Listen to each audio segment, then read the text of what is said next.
disruption there. Not really sure what went on, but we are back up and running and ready to continue discussing the topics for today. Just a little recap. We've spoken already about the first batch of the Pfizer-BioNTech COVID-19 vaccination, which has arrived in the UK today, literally an hour ago, and that will be stored in a sort of top secret location before being rolled out next week in the first settings, which is likely to be in hospital due to the need to store the vaccine at minus 70 degrees. Now, what we were just moving on to was a discussion about diabetes burnout. And Jade, your description was quite a good one. So just in case people missed it, could you just repeat that? How would you describe diabetes burnout? As the worst hangover ever. It's like, when you've just drank way too much the night before, you've gone really silly, and you wake up and everything is an effort. Like going to the toilet is an effort. Everything's an effort. With diabetes burnout, it's like that. It's just like, it's a hangover. It's like the worst hangover that lasts for days and days, sometimes weeks, sometimes months. A really bad hangover. That's how I describe it. And I think the thing with diabetes burnout especially is that it's a breaking point for many people, isn't it? Yeah, absolutely. It's just, it's a moment of collapse. Like when you go through traumatic things, like diabetes is a traumatic event, like being diagnosed, for example. And when you go through stuff like that, people have this kind of fight or flight response to things, but then you get to, sometimes it's just a collapse response. And that's how I describe burnout. It's the collapse response to all of the constant maths you have to do, and constant checking, and constant controlling of yourself, constant being a pancreas for yourself. Well, that is it. That is our job as people with type 1 diabetes. We are asked to be the pancreas that has since failed us. Now, it was a hospital in Plymouth which has begun a pilot program to attempt to help people who are suffering with diabetes burnout. Now, this is the first time it's happened in England, and it's a final recognition, I think, that this condition has a huge impact on someone's mental health, and that then can often impact on the way that they treat their condition. Oh, absolutely. As I said before, it's a traumatic event. Being diagnosed with type 1 diabetes is a trauma. It's a period of grief. And it absolutely has always affected my mental health. And it's so nice that it's finally been recognised. And I've never, throughout my whole 31 years of being type 1 diabetic, I've never ever been asked how my mental health is. But finally, we're at the stage where that is a question that you get asked, and there is help there. And I think it's not so. In Naomi's case, the lady who spoke to the BBC, it was quite a severe case. Obviously, that was one of the cases that needed intervention. But it's something that a lot of us will suffer with or experience regularly throughout our lives. It's not like it's a one-time thing. It's not like you get chickenpox once and then you never have it again. These pressures that build up can return to you, and I think that can maybe colour how you then interact with your treatment. So the first instance of diabetes burnout, the way that that's tackled is almost the most important thing, isn't it? Yeah, exactly. If it's brushed to one side, you're not going to reach out next time you need help, are you? If it's not dealt with properly, you're not going to ask for help in future. So yeah, it is really important. You're absolutely right, Jamie. Yeah, just going to say hi to everyone that's rejoined the stream. We've got David Stevens, who I think you and I both know very well. David! He says, hey, Jade and Jamie, hope you're doing well. Look, I think I can do something cool with this comment. If I can, does it appear on the screen? There it is. There we go. There's David's comment. Hey, Jane and Jamie. Hope you are doing great. We're doing fine. Thank you so much for tuning in and watching. Now, what we were talking about there, this pilot project to help tackle diabetes burnout is one of two happening in NHS England trusts.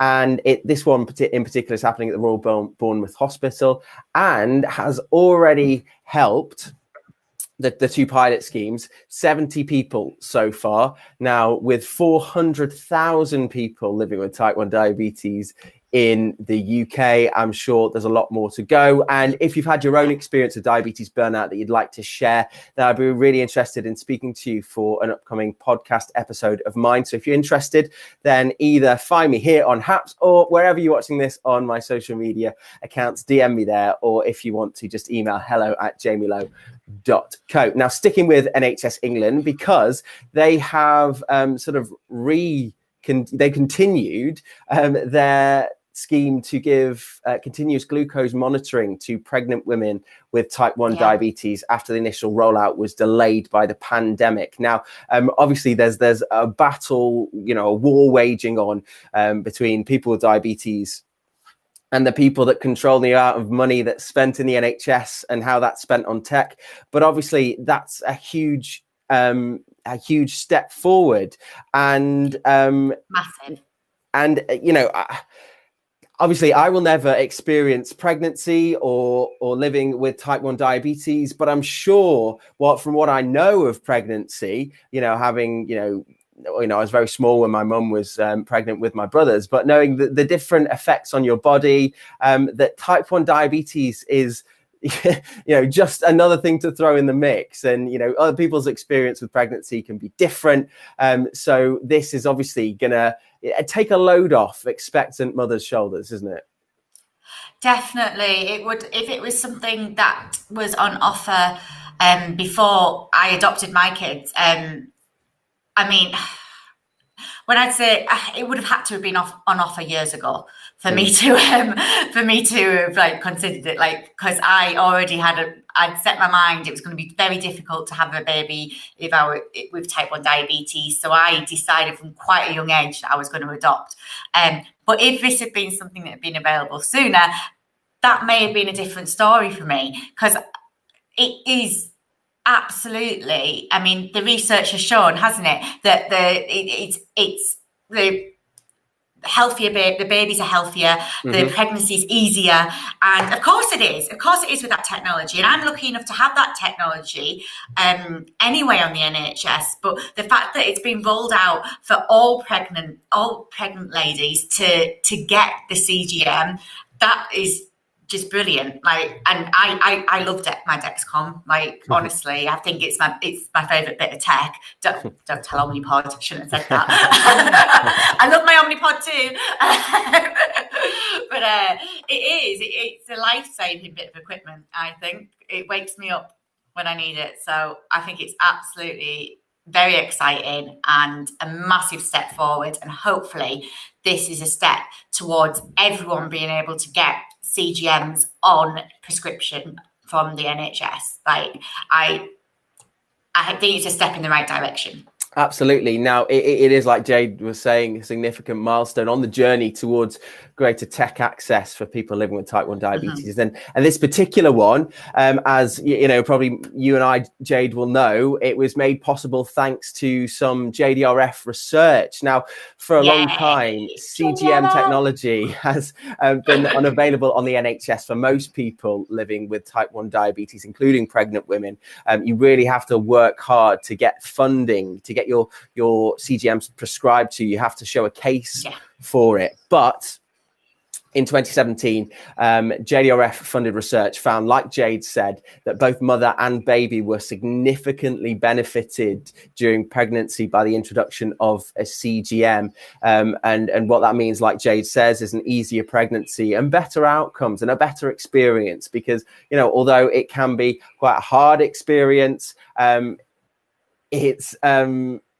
it can be quite a nice and fulfilling experience too for a lot of mothers, and it would be not nice if constant hypos or hypers were putting undue stress on mother and the baby. Now, this change will currently only apply to women in England, but the Scottish Health Technologies Group has recommended that the NHS in Scotland should follow suit. Now, the trial that JDRF funded was called Concept, and it was that trial that produced that evidence. And then what JDRF had to do then was take that evidence to the National Institute for Health and Care Excellence advisory board, which is the NICE board, which is the people that decide what insulin pumps we have and all that sort of stuff. And then NICE subsequently added it to its pregnancy guidelines, and now it's back up and running after a break from put in place by the pandemic, caused by the pandemic. So good news all round, and a step in the right direction, because maybe I will be able to get a CGM soon too. But on that note, Jamie, can I just say something? JDRF, obviously, we were just talking about them because they funded the research, but they've got a virtual event tomorrow, yes, a free virtual event to do with technology. So go ahead to JDRF's channels, check that out, and register and join that tomorrow if you can, please. I literally, so on my Twitter, Instagram, and Facebook page, I've just literally posted a link where you can register. So, I have to. Oh, fantastic. So literally, wherever you're watching this, my channels or Jade's channels, you'll be able to find a link where you can register for that event. Lots of discussion topics. And we'll return to that later on, because I'll bring up what people are actually talking about, and we can discuss that a little more. But away from the UK now and across the pond, and Amazon is now delivering insulin to people's doors. Now, this is something that I've had for quite a while. Do you use like a service from like Pharmacy to You or something like that? No, I go to the chemist. I just went and picked it up yesterday. Do you? I get mine delivered to my door for free through Pharmacy to You, and I think the co-op do it too. And because we're exempt from prescription charges, then that's who the delivery. The delivery is free too. But I mean, this has been a massive disruptor in the pharmaceutical space in the US. So immediately after the announcement, stocks of CVS Health Corp and Walgreens and Rite Aid all tumbled. Now, the reason why I think this is good, and I'm a bit, I'm not the first person to enthusiastically throw my support behind Amazon, because I think the sort of a monopoly, I'm going to say it, which is growing there, is quite worrying to a lot of people. Its convenience is literally, it's eroding away a lot of businesses, especially now in this pandemic. Now, I don't know if there are many mom and pop, as they would call it, pharmacies in the United States. There definitely isn't in the UK. But the reason why I think this is going to draw a lot of people to it, one is the convenience, and secondly is the discount that people can get on branded and name brand drugs. So if you've got a Prime account, you can get a discount, which, I mean, let's talk about this now. The price of insulin in the United States is astronomical and disgusting. Oh my God, that was the word I was about to use. It's disgusting. It's absolutely disgusting. But I just think it's vile the way they priced insulin, and it's inhumane. I feel really strongly about it, and I'm actually loving this news story, like absolutely loving the fact that Amazon are doing this. I know it's a bit scary, the Amazon monopoly, as you say, but I tell you what, I use Amazon so much, and I do kind of love it. But one thing I will say, having just said really nice things about it, is it's a nightmare to sell stuff on there if you're an independent seller. I've tried to sell my stuff on there and it's a nightmare. So something just to counteract that positive thing I said. But no, honestly, I think this is exciting. I think it's really exciting. I think the fact that Amazon doing this is the pharmaceutical companies surely are going to drive down the prices. They've got to. Well, I mean, it is the pharmaceutical companies that have raised insulin to really awful price levels that a lot, I've spoken about it before. Insulin rationing is been a real problem in the United States because of the fact that people can't afford it, people can't get hold of it. And if I had to personally pay out of pocket for my insulin, I'm not sure I would be able to have healthcare if I lived in the United States. So that would be a real problem for me. I'm just trying to get onto the American Amazon site, Amazon.com, so maybe. Look at it. And just see how, because it might just default put me to, okay, here we go. So I'm on the Amazon website right now, insulin, or maybe I have to go to, right, so insulin syringes. Okay, so these maybe I have to go on something different for Amazon, because it's an app, isn't it? So I'm not sure if it shows online. Amazon Pharmacy. Oh, is it? Right. Amazon.com pharmacy. Okay, here we go. This might work. Insulin. Okay, so it isn't actually giving me a price, unfortunately. How annoying! I wanted to know how much it was. Yeah, no prices on here. My dad lives really? over the pond, so my dad lives in America. So maybe I can get him to report back. Yeah. Yeah, and then I'll share it on my socials. Yeah, I'll get him to see if he can see from his end how much it's going for on Amazon. Cool. Definitely, and it's something we've talked about. Like, we would like to move to America as a family, but we always say we just can't, because I couldn't afford to be diabetic in America. Same. And that's why, because I mean, there's a lot of travel involved. Well, pre-COVID, there was a lot of travel involved in my work, and hopefully we'll return soon, and a personal announcement on that to come. But I feel like I could only ever live in the UK and work abroad in segments, because the medical exemption, the dependency on the NHS is, I mean, it's massive. It's massive in my life. And I'm not sure I could give up my citizenship. I'm not sure I'd especially want to, but it's always nice to have the option, isn't it? Yes. Yeah.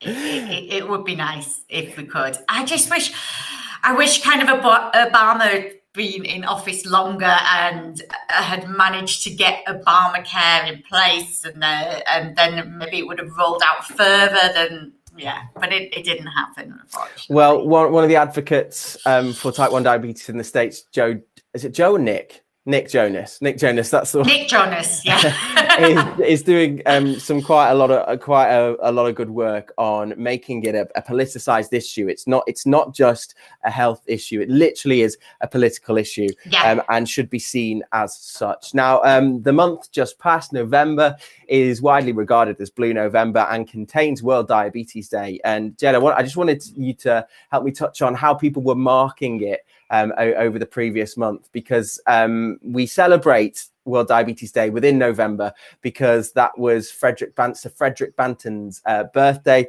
who was, I mean, literally him and a couple of other people discovered, synthesized, and made insulin available and produced it. And there's a story that I always remember being told, was that diabetes before the discovery and manufacturing of insulin was a death sentence.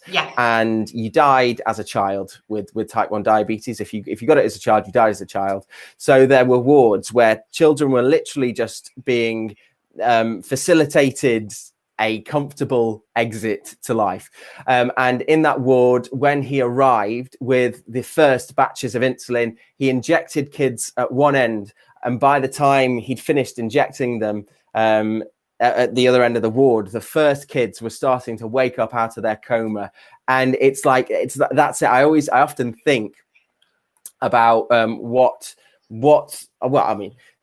you can't think what life would have been like without insulin, because it isn't there. Life doesn't exist without insulin. But I often think about what would have happened if I was diagnosed or born before 1921. But that's why we're also passionate about November and the 14th. So Jade, what did you see people doing to mark World Diabetes Day and Blue November?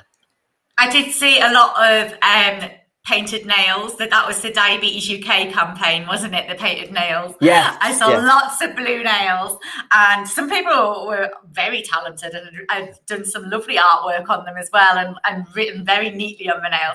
I saw lots of that. Did you watch the JDRF thing it was on the 12th? It was the No, I didn't. I missed that. I was busy. I was working in the studio. I missed that. I did a little video for that as well. So I watched that. That was great. I read Daisy Donald for the first time live. I've never read it. I've never done a reading of Daisy Donald. So I thought it's her first birthday because she was released on World Diabetes Day 2019. So I did a reading of that. But yeah, there was lots of live chats going on. I think I saw Chris Bright doing some stuff, and it was just nice to see people talking about it. It's nice to see some new celebrity faces involved as well. Especially, is it Marcel? Is it Somerville? Yes, Marcel Somerville, the Love Island cast member. He was doing a lot with Quinn as well. He's basically been speaking in the press about his diagnosis. I think he was diagnosed in the summer, wasn't he? Yeah, just during lockdown. Yeah. I've just got to point out, David. I've just seen that David he's posting that there's some sort of petition about the cost of insulin on Amazon. He's trying to send a link. So that sounds interesting. But yeah, no, World Diabetes Day. I feel really honoured to be friends with Rebecca Redmond, who is. Hang on, let me get this right. She is Frederick Banting's. What is she? Second cousin, third cousin, something like that. She lives in Canada, and she's told me so much about Frederick Banting. I've learned a lot more from her about him than I'd ever actually read, and I'd love to go to Canada and go to the museum. But no, November. It's always nice to see all the stuff happening on social media. Did you see anything that you really liked? Well, it was Rebecca Redmond who literally posted every single day. She was posting about content creators, about podcasts, about products that other people made. And the consistent posting. I mean, I've had since sort of changing up my working situation, I've had some incredibly busy months. And this month is going to get even more busy as we head towards Christmas. So I wasn't able to participate much this year, but other than releasing a podcast. But I liked that I didn't feel like I had to. I liked that there was enough out there. Just returning to the Amazon insulin story, just thanks to David, who's watching along and commenting. So thank you, David, for your interaction today. So a vial of Novolog insulin on Amazon Pharmacy, according to this change.org page, costs $488.30 per vial, while the average cost per vial ranges from $250 to $380 per Novolog vial, both without insurance. So even with the 40% discount which Amazon offers, a vial of Novolog insulin from Amazon Pharmacy would still set you back $292. Wow. $292. Ludicrous. That's awful. I've just posted in the chat for anyone that's watching. Is that private? I posted it on private. Sorry.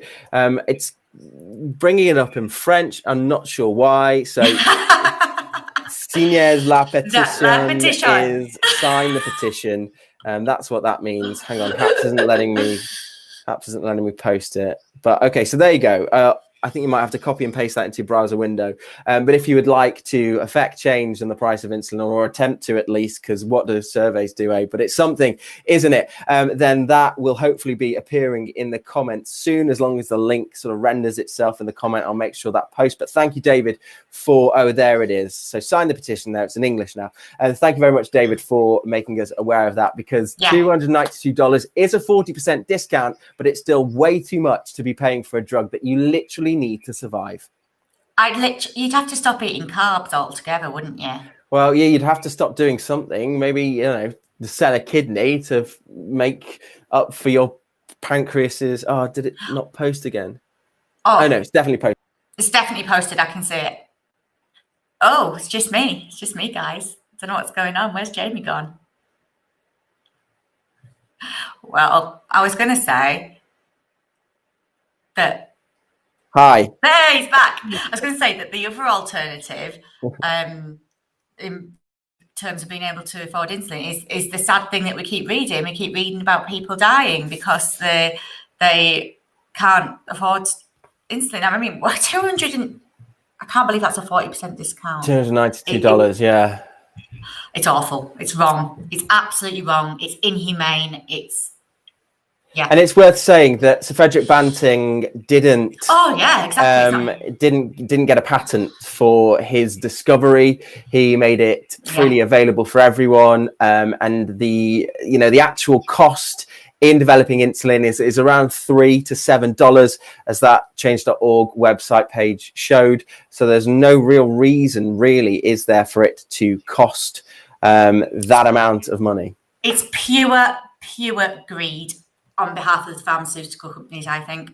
Mm-hmm. Well, hi to Brett Walker and to Daniel Goff, who is watching, and hi to Drew and everybody else too. Thank you so much for joining us. And we're now going to move on to our final story, which could be a very exciting story indeed.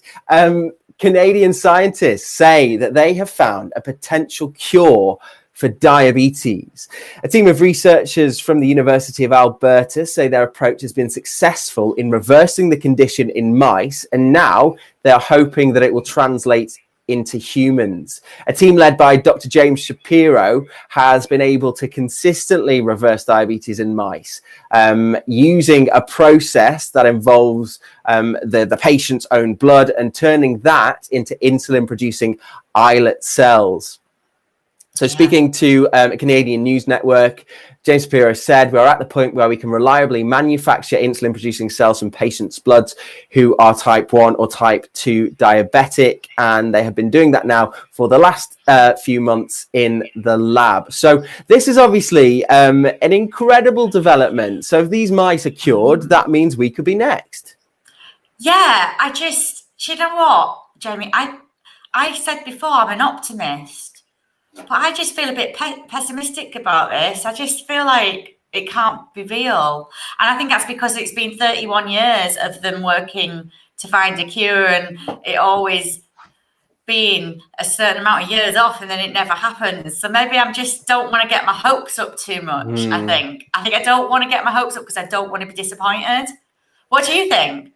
I mean, I had a comment on my YouTube video that I did about this, and someone said that we are too valuable to pharmaceutical companies. So the likelihood of this getting to market and actually curing every diabetic in the world is not likely, which obviously with what we've been talking about, without, putting our conspiracy theory hats on too much, is something that I think we should consider. But it's definitely positive. Now, this is something that this particular scientist has done before. He's found a sort of treatment, a relative cure, let's say, where he 20 years ago used sort of islet cells from organ donors. However, the cells would often be rejected, and you'd need powerful anti-rejection medication, which the side effects sort of outweighed any benefits. But this new stem cell process eliminates that, but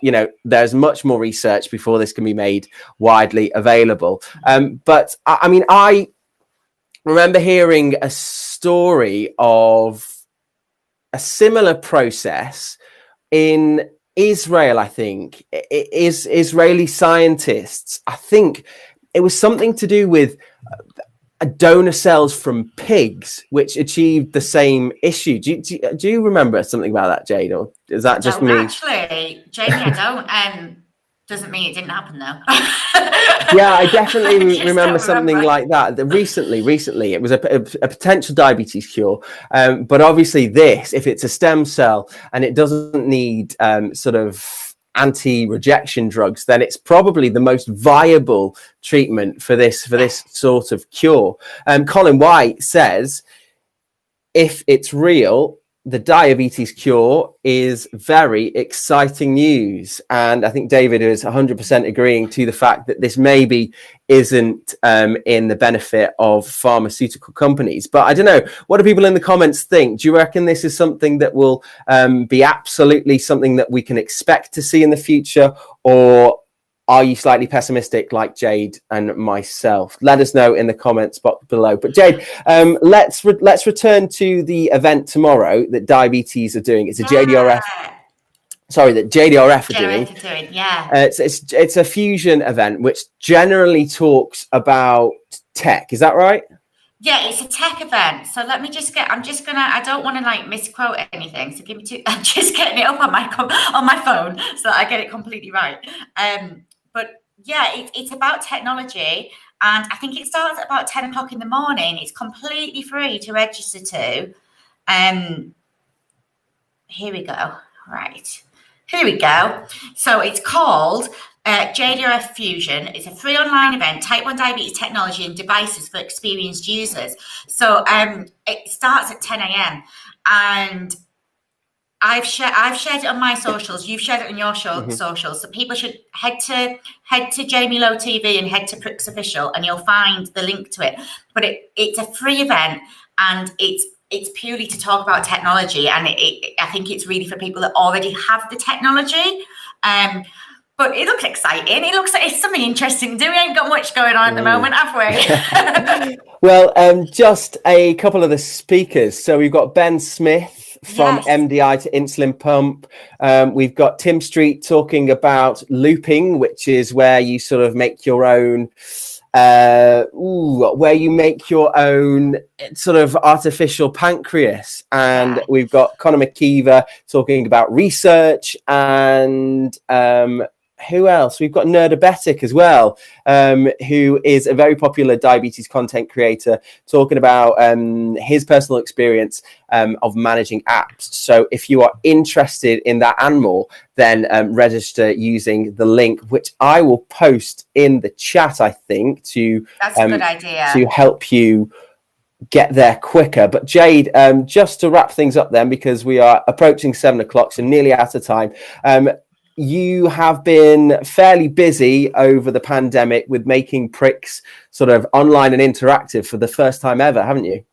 Yeah, I did a live show in this very place where I'm sat right now. I'm at the dining table. My dining table's here right now.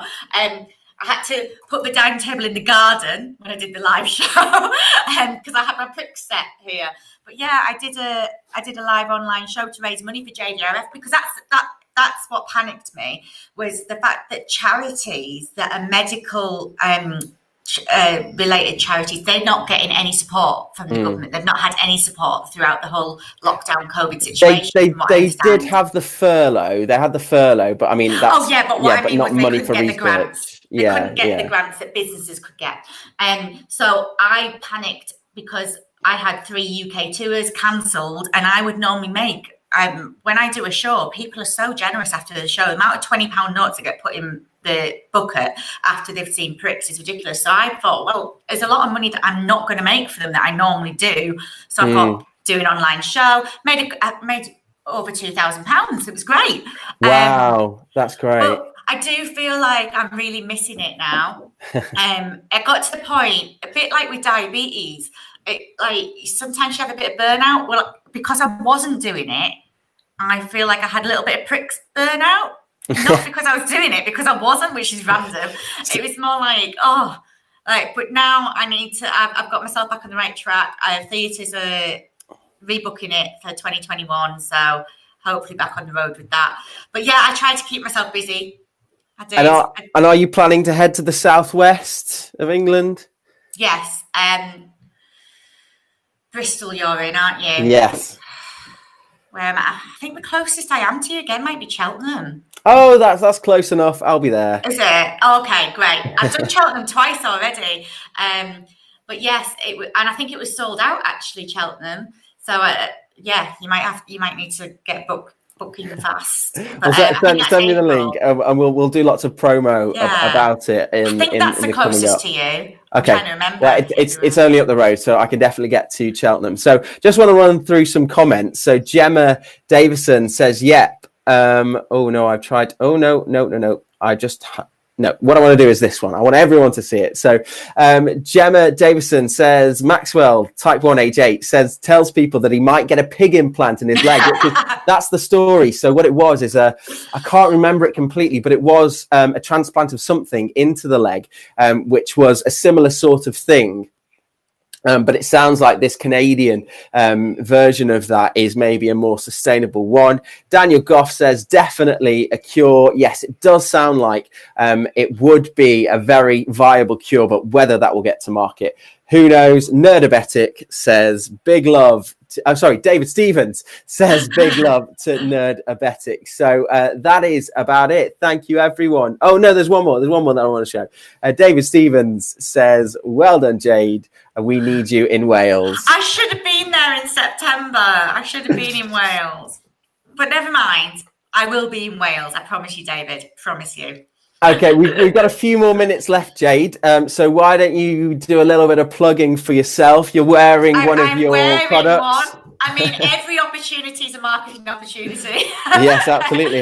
Go for it. Yeah, Pricks Products is my Etsy shop, and we've got loads of new products. And you know what I've got? I've got Christmas cards. I've got type 1 diabetes related Christmas cards. So if you've got any type 1 friends or family, please buy some cards from my shop, because I think they're really funny. But I've got all sorts now. I've got prints, I've got lots of kids' hoodies and t-shirts, more bags. There's loads and loads of products there.